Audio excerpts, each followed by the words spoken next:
Nós estamos meditando na primeira carta do apóstolo Paulo aos irmãos de Corinto. E nos versos que nós vamos ler, eu pensei nesse título,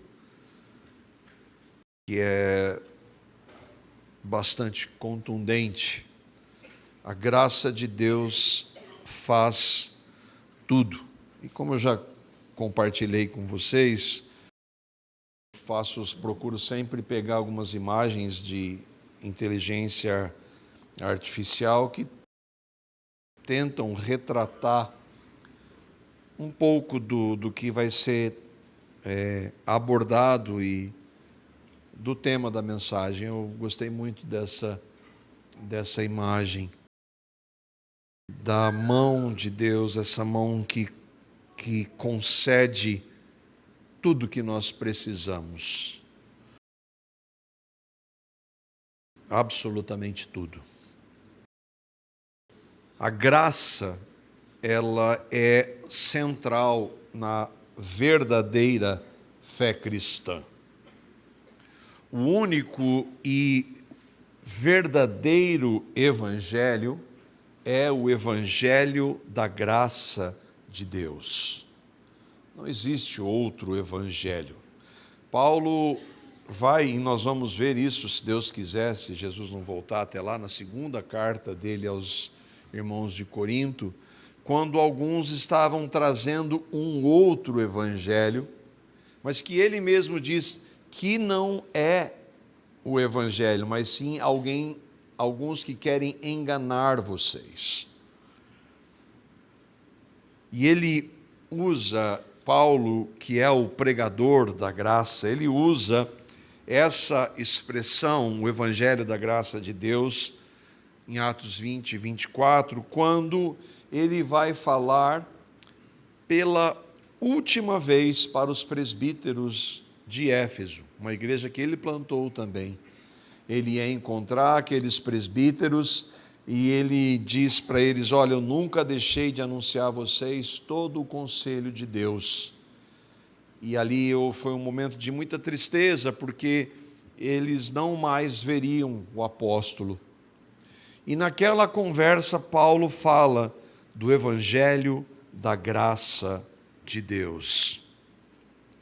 A graça é o fundamento que estabelece ou define um dos 5 pontos do verdadeiro evangelho, que é o sola gratia, somente a graça. É o que nos difere. Essa semana eu estava ouvindo um padre dizendo dos protestantes se eles são igreja ou não, porque não fazem parte do catolicismo romano, e toda a argumentação dele é com base na lei, né? Jesus mais alguma coisa. Na realidade, a falsa igreja é o catolicismo romano. Mas é interessante. Bom, e quem está dizendo a verdade? Nós vamos ver diante de Deus se nós somos salvos por Jesus mais alguma coisa ou é somente por Jesus. A graça é a diferença entre o cristianismo e todas as outras religiões, como disse certa vez C.S. Lewis, que era um ateu e foi convertido ao evangelho da graça. Enfim, do início ao fim, a graça é uma das marcas inegociáveis do verdadeiro evangelho. Há muitas verdades que nos maravilham em relação a Deus, mas 2 que para mim são muito marcantes. Uma é a palavra, como marca a palavra de Deus, como ela é infalível, inerrante palavra de Deus. E a outra dessas características do nosso Deus é a graça. A graça é muito maior do que qualquer cristão já pôde compreender. Mas por que você está falando da graça? Porque nós vamos ver no versículo 10, especialmente, os 3 versos que nós vamos ler hoje. Nós estamos caminhando bem devagar. Nós estamos lá em 1 Coríntios, no capítulo 15. E nós já expusemos os versos 1 a 8. E agora eu quero então ver com vocês os versos 9 a 11. Eu havia me programado para ler todos os primeiros versos, mas no meu tempo aqui não deu, então eu tive que tirar para que a gente pudesse ler e caminhar só nesses 3 versículos aqui. Todas as mensagens, a série são gravadas e estão lá na nossa página. Então vamos direto ao texto, 1 Coríntios, capítulo 15, versos 9 a 11, diz assim: porque eu sou o menor dos apóstolos, que mesmo não sou digno de ser chamado apóstolo, pois persegui a igreja de Deus, mas pela graça de Deus sou o que sou. E a sua graça que me foi concedida não se tornou vã. Antes, trabalhei muito mais do que todos eles. Todavia, não eu, mas a graça de Deus comigo. Portanto, seja eu ou sejam eles, assim pregamos, assim crestes. Vamos então tentar compreender estes versos, o que Paulo está falando aqui. Verso 9, ele diz: porque eu sou o menor dos apóstolos, que mesmo não sou digno de ser chamado apóstolo, pois persegui a igreja de Deus. O que Paulo diz aqui não é uma vitimização, não é comiseração, falsa humildade. Não, Paulo, você é bom. Sabe quando alguém pessoa fala, não, eu não sou... E aí ela quer um elogio, e se não dá, ela fica brava. Então, ela não é tão quanto ela dizia. Paulo não está sendo hipócrita aqui.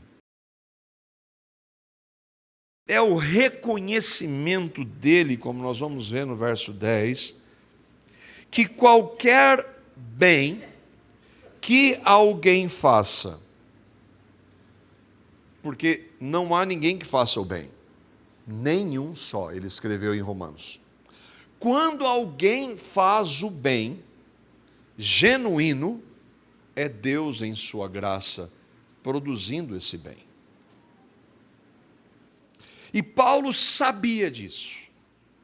Ele sabe que quem faz, quem opera, é Deus em sua graça.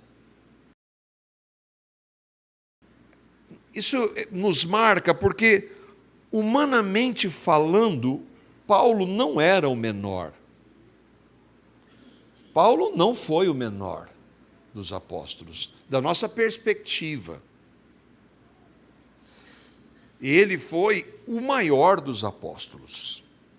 Ainda que ele fale de Pedro como uma das colunas, ainda que ele diga que ele foi chamado dele mesmo fora do tempo, Paulo foi alguém que Deus escolheu para que, por exemplo, eu e vocês hoje, 2000 anos depois, pudéssemos ouvir o Evangelho.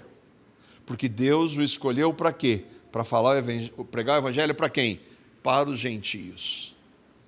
Para todas as outras nações que não os judeus. Paulo foi chamado para levar o Evangelho ao mundo. E ele fez isso ou não? Fez. Foi ele quem mais plantou igrejas no início da igreja. Grande parte das igrejas que nós vemos em Atos, das cartas que nós vemos sendo escritas, e as cidades onde há igrejas, foi Paulo que começou ali a igreja. Foi ele quem escreveu, em termos de livros, ele é o maior autor. Em termos de volume, é Lucas. E Lucas escreve o Evangelho e Atos. Se você pegar em volume, dá mais páginas. Mas Paulo escreve 13 dos 27 livros do Novo Testamento. Paulo escreve, e foi ele que abordou as doutrinas mais fundamentais do Evangelho. Paulo foi aquele que escreveu, que eu considero, e há outros irmãos que sim, o texto mais importante da Escritura, que é a sua carta aos Romanos. Então, Paulo foi, da nossa perspectiva, de forma alguma ele era o menor. Mas, irmãos, Paulo foi alguém que conhecia intimamente a Cristo. Não são poucos irmãos que dizem que ele foi o homem que mais conheceu a Jesus na história. E quem conhece a Cristo de perto, jamais vai se vangloriar. Aliás, ele diz em Gálatas 6:14, longe de mim, seja gloriar, a não ser na cruz. A glória de Paulo está na cruz, onde ele diz, eu estou crucificado com Cristo. Não sou eu quem vive, mas é Cristo que vive em mim. Olha como ele se definia, esse homem que era, além de tudo, um grande conhecedor das Escrituras, um intelectual da sua época. Mas olha como ele se definia. Como Paulo se via.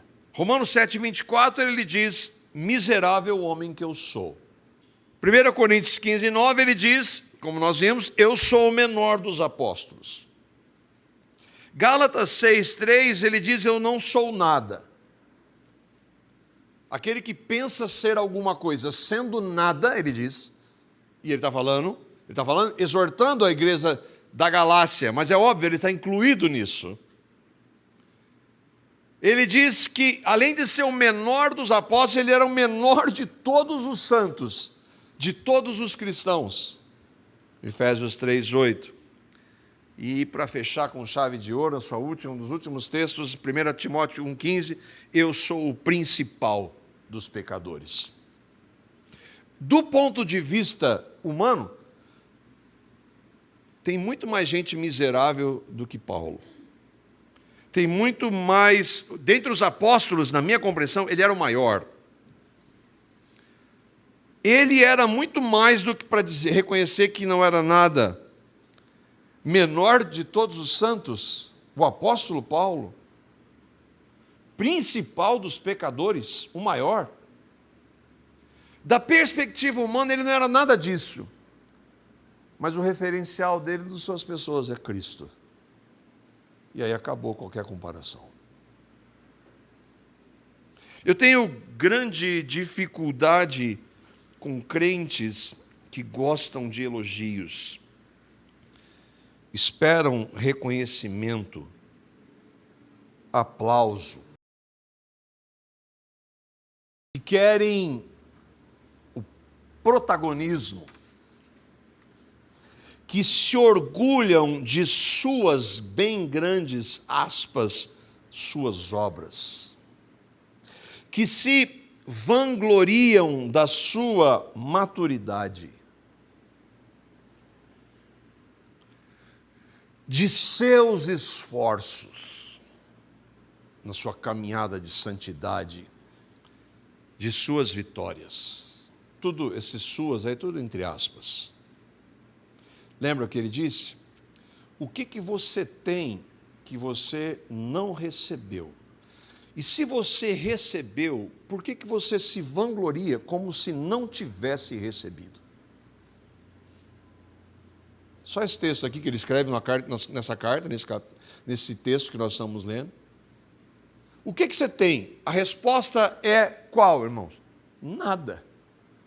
Que você tenha recebido pela graça de Deus. O que você tem que você não tem recebido? A única coisa que é genuinamente sua é o quê? O seu pecado. Esse é seu. Esse Deus não tem nada a ver com ele. Agora, o que você tem de bom que você não recebeu da graça? Nada. A pergunta é retórica, nada. Então, como é que você bate no peito e se acha como se fosse você? Porque não é, nunca foi, é a graça. E eu disse que eu tenho dificuldade, que eu detesto isso, porque por vezes eu vejo isso em mim. Isso é querer roubar a glória de Deus. Mas o homem mais santo da história não se via assim. Nós vimos como ele se via. Quanto mais santo um homem é, mais santo uma mulher é, menos ela se vangloria. Mais compreensão da sua pecaminosidade ela tem. Da perspectiva humana, ela é muito mais santa que outros. Mas da perspectiva de Deus, mais compreensão da sua pecaminosidade ela tem. E aí então ela não se orgulha, ela não se vangloria, ela não diz que é isso, que é aquilo, ela não se compara. Quando ela vê alguém em luta, ela não vai ir como se ela fosse diferente. E quantas vezes eu não erro nisso? Ele diz lá no verso 9, por que ele era o menor? Uma das realidades que ele considerava: eu sou o menor dos apóstolos, que eu não sou digno de ser chamado apóstolo, pois persegui a igreja de Deus. E ele fez isso. Ele perseguia a igreja de Deus antes de ser convertido. Mas sim, ele perseguiu. Ele sabia que Deus, em sua graça, o havia salvado para sempre. Que nunca mais ele deixaria de ser salvo. Mas aquilo trazia um pesar. Por quê? Porque ele agora, de perseguidor e assassino, ele era alguém que amava a igreja. Ele amava tanto a igreja que ele amava essa igreja aqui de Corinto, tão perfeita. E aquilo trazia pesar para ele. Olha o que ele diz em Atos 26, 9, 11. Como ele demonstra aqui, parece que a gente está ouvindo ele falar da dor que ele tinha por ter feito isso. Atos 26, 9 a 11, ele diz: na verdade, a mim me parecia que muitas coisas devia eu praticar contra o nome de Jesus o Nazareno. Ele era fariseu, ele queria perseguir a seita dos cristãos. Antes de crer, ele era o topo do farisaísmo. Agora ele está falando como convertido. Verso 10, e assim procedia em Jerusalém. Havendo eu recebido a autorização dos principais sacerdotes, encerrei muitos dos santos, dos quais ele se dizia o quê? O menor, nas prisões. E contra estes dava o meu voto quando os matavam. Lembra daquele primeiro, quem que é o primeiro mártir? Estevão. Quando jogam a roupa, as túnicas, eles jogam no pé de quem? De um jovem chamado Saulo. Aliás, Saulo não é o nome antes da conversão, tá? Saulo é o nome hebraico e Paulo é o nome grego.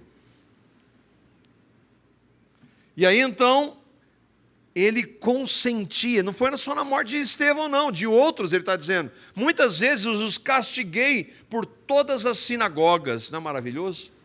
Ele ia nas sinagogas para castigar cristãos, agora ele faz questão de ir nas sinagogas para falar do Cristo. Obrigando-os até a blasfemar, e demasiadamente enfurecido contra eles,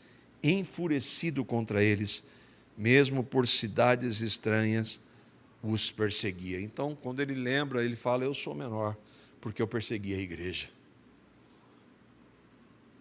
É por isso que ele escreve: eu persegui a igreja de Deus. E é claro, ele pecou nisso. Mas Pedro, por exemplo, Pedro, já convertido, ouviu de Jesus: você vai me negar 3 vezes. Eu não. Os outros, eu não. E aí ele vai e nega 3 vezes, já convertido. O ponto é que o apóstolo Paulo, e o que ele escreve aqui, é o reconhecimento de que sem a graça de Deus ele não era nada. E é o que ele vai afirmar claramente no versículo 10, e que fundamenta o título da nossa reflexão. Ele diz assim: eu sou o menor, eu não sou nada, eu persegui, mas pela graça de Deus. Eu quis fazer questão aí de destacar quantas vezes a graça, mas concedida, não está graça ali, não, mas algo que é concedido o quê? É de graça. Mas pela graça de Deus eu sou o que eu sou, e a sua graça que me foi concedida. Será que Paulo quer enfatizar a graça ou não? Paulo, a gente já sabe que quando alguém dá de graça, ele está concedendo. Sim, mas eu quero deixar claro: não se tornou vã. Antes trabalhei muito mais do que todos os outros no apóstolo. Todavia, peraí, não eu, mas a graça de Deus comigo. Eu estava lendo um comentário de João Calvino, e não coube aqui, no meu estudo, quando ele fala daqueles que pegam essa expressão comigo, e eles vão defender, ele está falando do catolicismo, eles pegam essa expressão comigo e eles querem colocar no mesmo nível. Tem parte de Paulo e parte de Deus. É uma distorção clara do texto. A graça de Deus comigo é a graça de Deus operando em mim, não a graça de Deus junto comigo. Quer dizer, eu tenho parte, eu conto o que eu estou fazendo. Não é isso que Paulo está falando aqui. A Escritura, ele começa, a Escritura tem vários mas maravilhosos, Mas Deus. E aqui é um. Eu fiz tudo isso, mas pela graça de Deus. Paulo está dizendo que apesar de mim, Deus em sua graça me alcançou. Graça, esse maravilhoso atributo de Deus, que faz Deus agir com graça, com bondade, com misericórdia, com amor para aqueles que são dele. A graça está em toda a Bíblia. Mas, mais especificamente, onde? No Novo Testamento. E então eu queria ver com vocês, com base neste texto aqui, breves palavras, mas muito profundas, 3 características dessa fascinante graça de Deus. Eu me lembro quando eu criei no Evangelho, já compartilhei aqui, me perdoe se já ouviu, eu estava lutando contra o pecado. Eu estava ouvindo da palavra, e eu sabia que eu cometia pecados, e eu não conseguia vencer os pecados, e aquilo trazia pesar, jovem, com vários pecados, e ouvindo da palavra, do Evangelho, mas eu não entendia, eu achava que eu precisava fazer alguma coisa. E eu me lembro que eu estava lendo um livro que chama-se O Homem Espiritual, de Watchman Nee. E lendo aquele livro, Deus usou aquilo para apontar para o Evangelho, e que ele dizia assim: você foi salvo se você foi salvo pela graça. Então é de graça, eu não tenho que fazer nada. Mas eu estava ouvindo há 2 anos o Evangelho, ouvindo da graça todo domingo, eu não entendia. Deus, em sua soberania, naquele momento, trouxe à luz a compreensão de que eu fui salvo pela graça.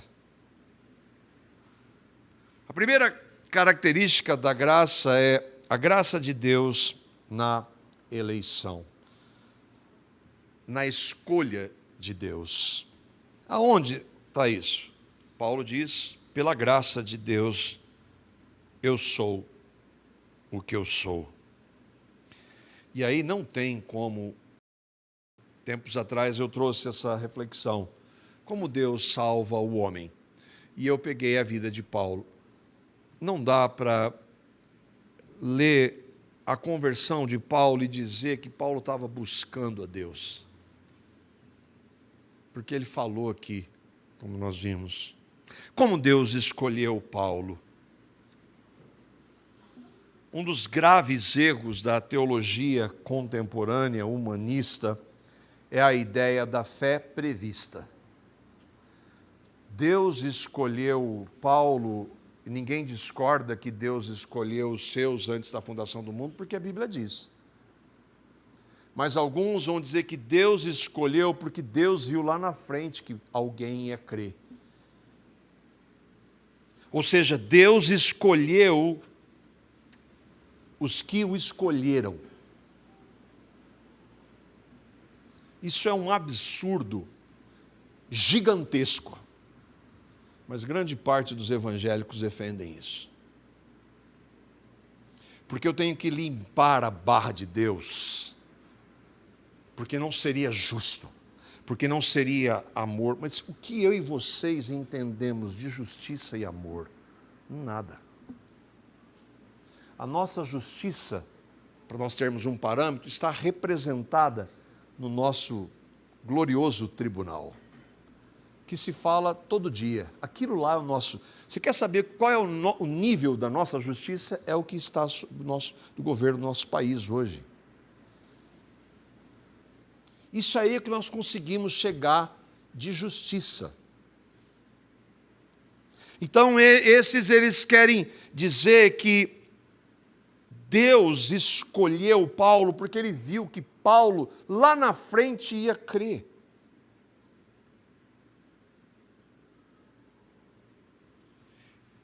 Não. Paulo disse aqui, eu perseguia a igreja de Deus. Está claro que antes de Paulo crer, ele não estava buscando a Deus. Ele era um religioso, um filho do diabo. Porque Jesus falou para os fariseus que eles eram o quê? Filhos espirituais do diabo. Eles não estavam buscando a Deus. Paulo não estava buscando a Deus. Paulo estava perseguindo a Cristo.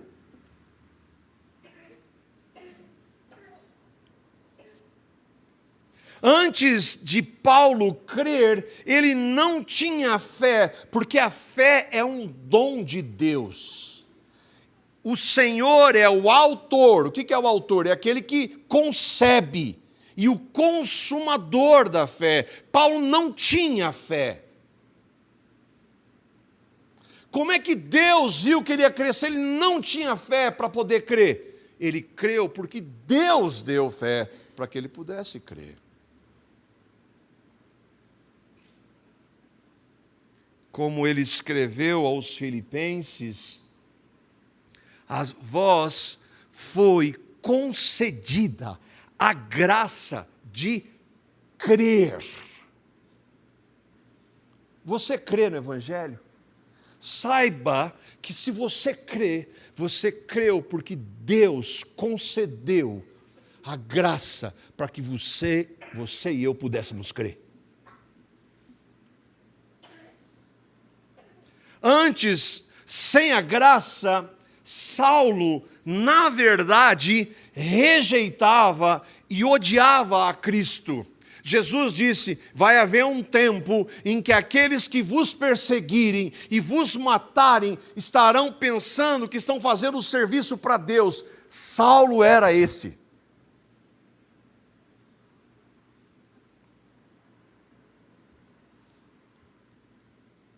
Mas Deus o escolheu.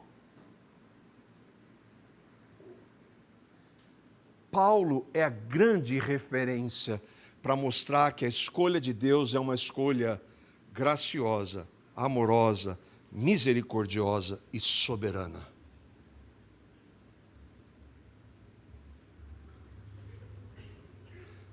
Deus que é rico em misericórdia, mas Deus que é rico em misericórdia, decidiu salvar esse assassino de cristãos. Sobre isso, os irmãos John Gill e Matthew Henry dizem assim, comentando do versículo: Paulo foi um vaso escolhido para a salvação. Lembra? Estão falando, pela graça de Deus eu sou o que eu sou. Paulo foi um vaso escolhido para a salvação, não por obras, nem por causa da fé ou de qualquer santidade própria, mas pela graça, sendo regenerado, chamado, santificado, justificado, perdoado e adotado por ela. Ela quem? A graça de Deus. Do início ao fim é pela graça. O irmão Matthew Henry diz assim: não somos nada além do que Deus nos faz ser. Nada em termos de fé além do que a sua graça nos faz ser. Tudo que há de bom em nós é um fluxo desta fonte, da fonte da graça. Paulo tinha consciência disso e se manteve humilde e grato por essa convicção. Assim também devemos fazer nós, se nós cremos. Nós cremos no Evangelho da graça, o único Evangelho. A segunda implicação ou característica da graça de Deus é a graça de Deus na justificação. E aqui nós, novamente, discordamos em gênero, número e grau com o catolicismo romano. Esse é um dos pilares da justificação pela fé somente, mediante a graça de Deus. Fé que é concedida para crer na graça. Além de escolhido, Paulo disse: mas pela graça de Deus sou o que eu sou. Eu sou um eleito, e porque eu sou um eleito, eu creio em Cristo. Eu criei em Cristo. Além de escolhido, Paulo, pela graça, era o que era: um eleito, um justificado. Mas como justificado, Paulo? Porque você disse, justificado é alguém feito, tornado justo. Mas você diz lá em Romanos capítulo 3, Paulo, você mesmo que escreveu isso, você diz lá em Romanos 3:10, que o quê? O que ele diz em Romanos 3:10? Que todo mundo é justo. Não há justo. Não há justo. Nenhum sequer.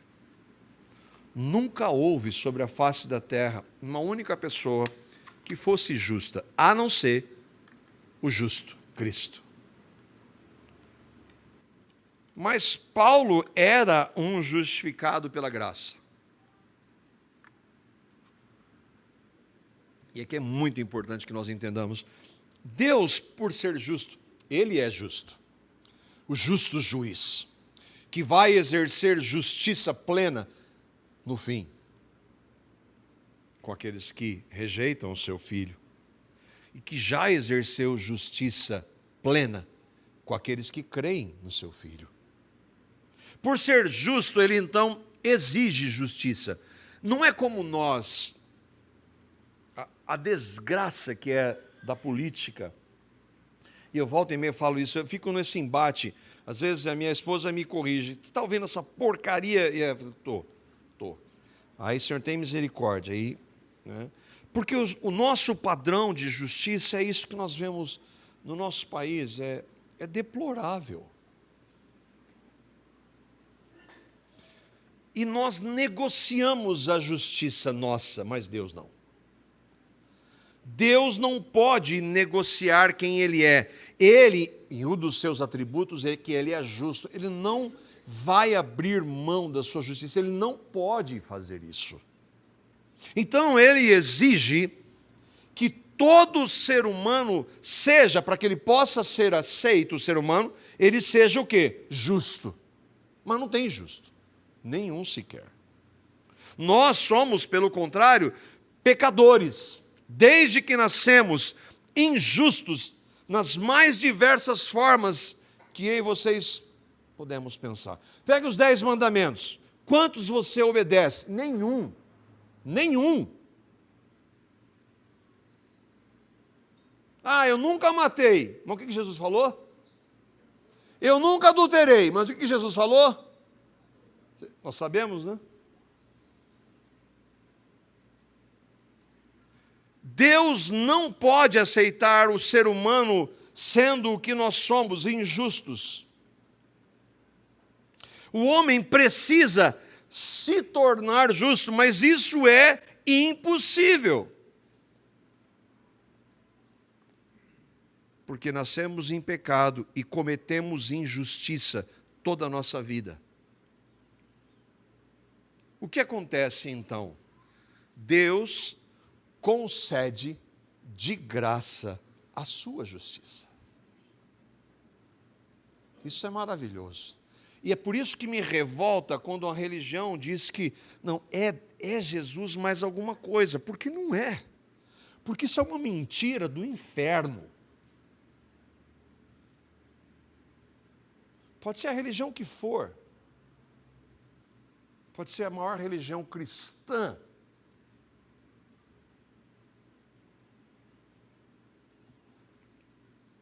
Deus concede de graça, não é isso que Paulo diz? A sua justiça. E a isso a Bíblia chama de justificação. Pecadores como eu e vocês, que, de novo, não temos a menor ideia de quão injustos e pecadores nós somos, Deus concede a pecadores a sua justiça. Ele torna injustos justos. Porque ele só pode aceitar justos. Em Romanos, depois de dizer que não há nenhum justo, que não há ninguém que busque a Deus, que não há ninguém que faça o bem, que todos se extraviaram e que nenhum desses tem temor a Deus, e Paulo era um desses, mesmo religioso, Paulo então vai concluir. Como então, Paulo, alguém pode, e não é Paulo, é o Espírito Santo, pela pena de Paulo, como então, Paulo, alguém pode ser tornado justo diante de Deus, diante desse estado? Porque em Romanos 1 você fala de todos os pagãos. Os judeus vibram contra os pagãos, Paulo. Daí você fala dos judeus no capítulo 2. E aí no capítulo 3, ele vai falar a maravilha do Evangelho da Graça. Romanos capítulo 3, versos 21 a 24. Paulo vai dizer, então, a única maneira de alguém ser tornado justo ou ser justificado. Ele diz assim: mas agora, sem lei, lei não justifica ninguém. A lei serve para mostrar que nós somos injustos. Mas agora, sem lei, se manifestou a justiça de Deus, testemunhada pela lei, porque o padrão de justiça de Deus está em sua lei. A sua lei é santa, o mandamento santo, justo e bom. Deus não erra, Deus não comete injustiça, Deus não peca. Por isso que o padrão da sua lei é tão elevado. Mas a justiça dele é inatingível para nós. Não é eu creio um pouco em Jesus e obedeço um pouco e depois, no fim, ele considera. E aí ele diz como essa justiça de Deus se manifesta. Justiça de Deus, mediante a fé em Jesus Cristo, para todos e sobre todos. Todo mundo? Não, todos os que creem. Nós não cantamos aqui? Pois Deus enviou o seu Filho ao mundo, para que nós pudéssemos crer. Deus deu o seu Filho. graça. Está lá. Dar é graça. Porque não há distinção, pois todos pecaram, pagãos pecaram, judeus pecaram e carecem da glória de Deus, sendo tornados justos de graça, por sua graça, sendo justificados gratuitamente por sua graça, mediante a redenção que há em Cristo Jesus. Só um evangelho é genuíno, o evangelho da graça. Não importa quão pecadores nós tenhamos sido, se nós cremos em Cristo, a sua justiça nos é concedida por sua graça. Por isso que ele vai escolher um homem que assassinava cristãos para pregar o evangelho da graça para todo mundo. Justificação. O que é justificação? É o ato jurídico pelo qual Deus declara um pecador como justo. Como? Somente e exclusivamente com base na obra de Cristo, e não nos méritos da pessoa. Por quê? Porque não há méritos. É quando diz Deus a um pecador que creu em Cristo: você está absolvido, perdoado, justo e sem culpa. Não importa o que você tenha feito. Não importa o tamanho do seu pecado. Se você crê no meu Filho, você foi feito justo e vai estar na minha presença, porque eu fiz isso. E a terceira expressão da graça, que há muita confusão também. A graça de Deus se manifesta onde? Na santificação. Irmãos, nós precisamos entender isso. Há dois erros crassos na compreensão da santificação. Porque alguns que vão criticar aqueles que creem no somente a graça, você está dizendo que eu não preciso fazer nada para ser salvo? Eu não, a Bíblia. E outra, não é que estou dizendo que você não precisa, você nem quer ser salvo, você nem tem condições de ser. Mas então, se alguém crê que a salvação é somente pela graça, ela vai viver fazendo o que ela quiser. Porque ela, não é verdade que ela é salva a despeito de tudo que ela fez? Sim. Então, se ela não participa em nada, com todos os pecados ela é salva pela graça, então o que tem ela continuar fazendo isso, já que é pela graça, não é?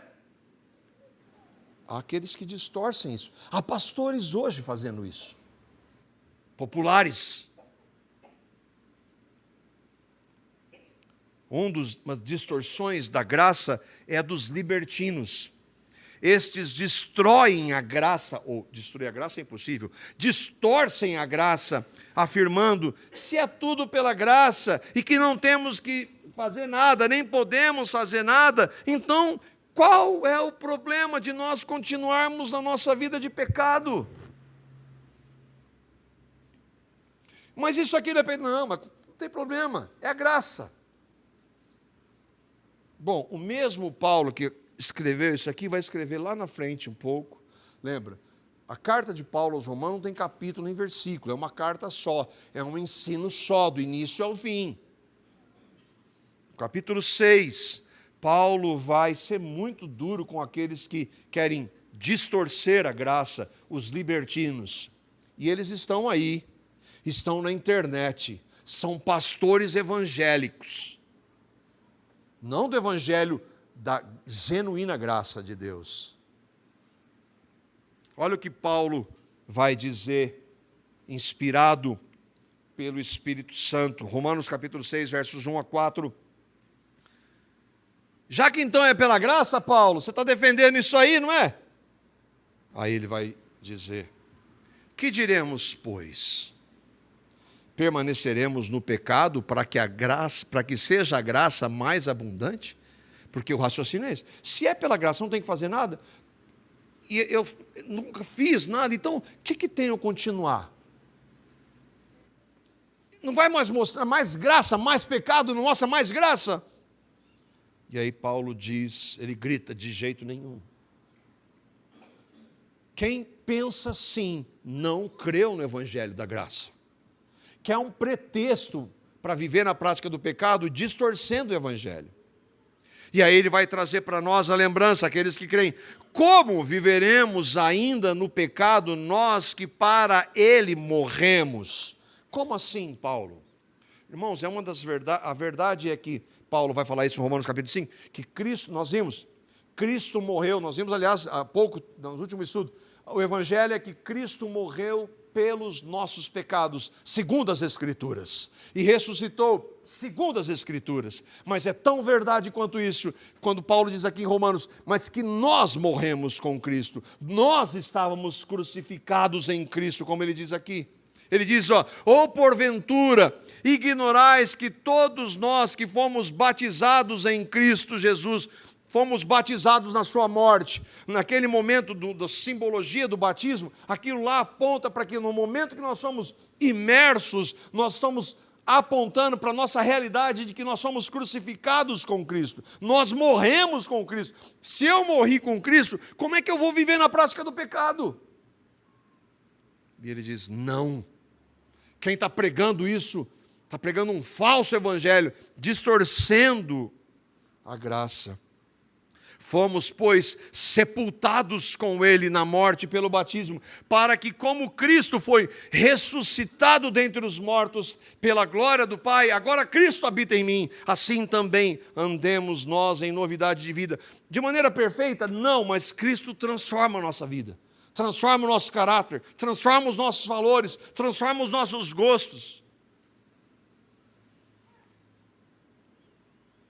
Então, um dos erros é o libertino que distorce a graça. Agora, um erro tão grave quanto é aquele que diz, eu me santifico. Eu que desenvolvo a minha santificação. Esses são os que, em suas atitudes, eventualmente dizem, eles não falam, mas eles vão dizer, na sua ação, Deus me justificou pela graça, mas agora, daqui para frente, sou eu. Agora sou eu. Esses não entendem, como Paulo, que é a graça de Deus, que por não ser vã, nos capacita a trabalhar. Olha o que ele diz, de novo lá, voltamos para o texto. Pela graça de Deus eu sou o que eu sou, e a sua graça que me foi concedida não se tornou vã. Paulo está falando do ministério, mas é claro, essa graça que é concedida, ela santifica. Então eu estou na graça, mas eu vivo na prática do pecado? Não, você não está na graça não. Essa graça não é vã, a graça santifica. Antes trabalhei muito mais do que todos eles. Mas aí Paulo lembra, não, peraí. Todavia não eu, mas a graça de Deus comigo. Santificação, de maneira muito simplória, é nós pecarmos menos. Santificação é crescer num relacionamento com Deus, de forma que a mudança na nossa vontade, no nosso prazer, no nosso caráter, nas nossas ações, naquilo que nós falamos, ouvimos, vemos. E é claro, mas qual é o parâmetro para essa mudança? A palavra de Deus, a lei de Deus. Ela não salva, mas ela mostra como Deus quer que nós vivamos por meio da graça. A lei nunca salvou ninguém, mas a lei reflete o caráter de Deus. Então, Senhor, a tua palavra diz, por exemplo, que eu não devo mentir, eu creio em Cristo. Então pode deixar, Senhor, que a partir de amanhã eu nunca mais vou mentir. Não é isso. Senhor, a tua palavra diz isso, mas eu tenho uma propensão para a mentira. Há ainda resquícios do velho homem. Então, Senhor, eu preciso que o Senhor me capacite a não mais mentir. Eu sei que se isso acontecer, não vai anular o que Cristo fez, mas é justamente por causa do seu amor por mim, é que eu não quero mais mentir. Agora, Senhor, eu sei que se não for a sua graça comigo, eu não vou conseguir fazer. Santificação envolve sim o que Paulo está dizendo do trabalho no reino de Deus. Nós crescemos em santificação se nós investimos no trabalho para o reino de Deus. Por isso que é importante, um parêntese aqui, se você creu em Cristo, você tem uma função no corpo. Por isso que é importante você estar em uma igreja local e exercer aquilo que o Senhor chamou você para exercer. Não é para você sentar no banco e ouvir, não. Você, mas o que eu vou fazer? Vá diante dele. Vá diante da palavra. Senhor, o que o Senhor quer que eu faça? Diga, Senhor, eu estou aqui, me mostra o que o Senhor quer que eu faça. Sirva. Trabalhe. Santificação é tudo que alguém que nasceu de novo faz de bem para a glória de Deus. E a Bíblia é clara. Todo cristão está neste processo de santificação. Hebreus capítulo 12, verso 14, e esse processo do crescimento ele é tão sério que se não há nenhuma santificação, está evidenciado que aquela profissão de fé é só da boca para fora. Olha o que Hebreus 12, 14 diz. Segui a paz com todos e segui a santificação. Sem a santificação, ninguém verá o Senhor. Todo cristão está sendo santificado. Alguns crescem mais do que outros, mas todo mundo cresce. Alguns têm derrotas, mais derrotas numa área, às vezes lamentam, sofrem as consequências, porque os nossos pecados têm consequências, mas há um crescimento. É impossível que alguém que tenha crido em Cristo não tenha uma transformação. Mas entendamos, nunca vai ser perfeito. Aqui, nunca vai ser perfeito. A Bíblia é clara, todo cristão é responsável pela sua santificação. Como eu gosto sempre de, já citei várias vezes, do Maurício, o irmão Maurício Torres, quando ele falou para alguém lá da igreja, ele falou assim, eu só vou ler a Bíblia quando Deus mandar, mas Deus já mandou. Não põe a culpa do seu pecado de negligência, de não abrir a palavra e meditar nela em Deus, não, a culpa é sua. E quando você lê, fui eu. Não, foi a graça. Como o irmão John MacArthur disse tempos atrás, ouvindo, todo pecado é 100% meu. Toda vitória sobre o pecado é 100% dele, do Senhor. É ele, é a graça de Deus comigo. Não é o que Paulo diz? A graça, não sou eu, a graça de Deus comigo. O homem mais santo da história da igreja está dizendo claramente que tudo que ele fez, toda a sua, entre aspas, sua santificação não era dele, mas a graça de Deus nele. Tudo que ele fez. Se você for conversar com alguém, e essa pessoa professa Cristo, e aí ela for falar para você, olha o que eu estou fazendo, e se vangloriar da sua santificação, não fica com um pé não, fica com os dois pés atrás. Se ela for genuinamente convertida a Cristo, Deus vai precisar mostrar para ela que não é ela. Mas há muitos daqueles que nunca creram no Evangelho e se vangloriam da sua santificação. Paulo jamais se orgulhou da sua santificação. Paulo está nos ensinando que a capacitação, o poder e o produzir da santificação, seja para o trabalho ou seja para qualquer área da nossa vida, é ação de Deus em sua graça.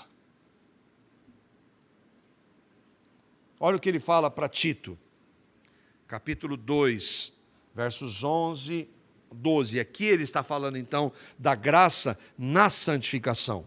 Nós vimos aqui, ele está falando especificamente do trabalho, mas ele vai falar aqui de todas as áreas da nossa vida. Veja se ele não está falando exatamente a mesma coisa. Tito capítulo 2, versos 11 e 12, ele diz assim: porquanto a graça de Deus se manifestou salvadora a todos os homens. Ela, a graça de Deus, nos educa para que, renegadas a impiedade e as paixões mundanas, vivamos no presente século sensata, justa e piedosamente. O que é isso? Santificação. Paulo está dizendo, é a graça de Deus que nos educa. É a graça de Deus que nos leva a renegar a impiedade e o pecado. É a graça de Deus que nos leva a não querer mais as paixões desse mundo. É a graça de Deus que nos ensina a viver nesse mundo de maneira sensata, justa e piedosa. É a graça de Deus do início ao fim. Por isso que é um contrassenso um cristão bater no peito e falar da sua santificação. Isso é marca de um fariseu. Não é de alguém que tem compreensão da graça. Mas infelizmente nós às vezes agimos assim. E aí o Senhor, em sua graça, nos corrige. Paulo está falando que a santificação é produzida pela graça. E é por isso que eu coloquei, irmãos, no título: Deus faz tudo por meio da sua graça, da sua maravilhosa graça, da sua superabundante graça. Não há glória. Ninguém vai chegar no céu e dizer, eu fiz, eu não fiz. Senhor, nós te louvamos pela sua graça, que fez tudo do início ao fim. É Deus em sua graça que opera em nós o querer. É Deus em sua graça que opera em nós o realizar. O querer é o pecado, esse é nosso. Esse não precisa, Deus não participa disso. Eu querer pecar e eu realizar o pecado, esse é meu. Agora, eu querer fazer a vontade de Deus e eu fazer a vontade de Deus, é Ele quem faz. É Ele quem faz. É Deus em sua graça. Portanto, tudo que um cristão faz, que realmente seja para a glória de Deus, é produzido pela graça de Deus. É isso que Paulo diz, não fui eu. A graça de Deus comigo. A graça de Deus produzindo em minha vida, para a glória dele. Por isso que ele não se vangloriava. Por isso que diante do Senhor ele se humilha, que é o nosso lugar. E aí então no versículo 11, ele encerra dizendo assim, portanto, seja eu, ou sejam eles, assim pregamos, assim crestes. Lembram que eu falei assim, eu trabalhei muito mais do que todos eles. Paulo não, e há alguns, e há teólogos que querem distorcer isso, que querem dizer que Paulo criou um outro evangelho, mas que os apóstolos originalmente não. Paulo está dizendo, seja eu, ou sejam eles, nós pregamos exatamente a mesma coisa. E se vocês creram, foi pela graça de Deus. Se nós pregamos, foi pela graça de Deus. O evangelho que nós pregamos, meu evangelho e o evangelho deles é um único evangelho, é o evangelho da graça de Deus. Você crê no evangelho?